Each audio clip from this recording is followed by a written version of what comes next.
explosion tears through Russian bioweapons lab containing smallpox, Ebola and HIV virus, sparking major emergency. That is absolutely wonderful, because as an environmentalist, I say to myself, the best possible news would be some mega emergency which got rid of huge chunks of the human race.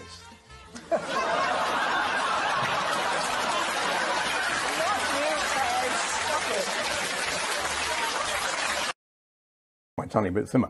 Anyway, but yes, I mean, I'm basically, if you said to me who is right in the argument, the no growth people or the let's go for growth people, I would certainly say the no growth people. But I'd add as a corollary to that, you have to get population under control as well, because if you look at it in sheer economic terms, how can you sustain increases in per capita income at a time when you have rising population without rising economic growth? Whereas if you have a declining population, which is what I would aim for, then of course even a stable economic growth situation will give you increases in per capita income.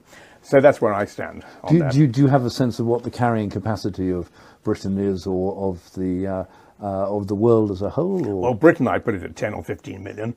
I think that'd be absolutely fine. I mean, that would do us really splendidly. At a limit, 2025, I think it's complete nonsense that we are now confronted with an island, would you believe it, of 70 million people. I wrote a paper, I think it's the only paper the Conservative Party has ever published, and it was published as an old Queen Street paper in June 1972, oddly enough. And it was called Britain Needs a Population Policy. And you could still argue that today, I mean, right now? I certainly could. But what has happened, of course, is that we have all been, as it were, shunted off course by what you might call the rise of political correctness, because you can't talk about this now without being saying you're anti-feminist, because you're telling women what to do with their bodies, or you're racist, because you're saying it's the browns and the blacks and the yellow races who mustn't have, or you're a left-winger, because you're trying to get at the capitalist society. So it's a very, very difficult one now, and I would say that at the very least, the governments of the world have to start talking, the government of this country has to start talking seriously about immigration.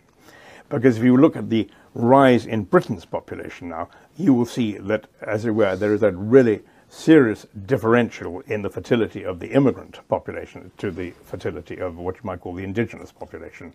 So anyway, but this is very political stuff, not one for Guardian readers.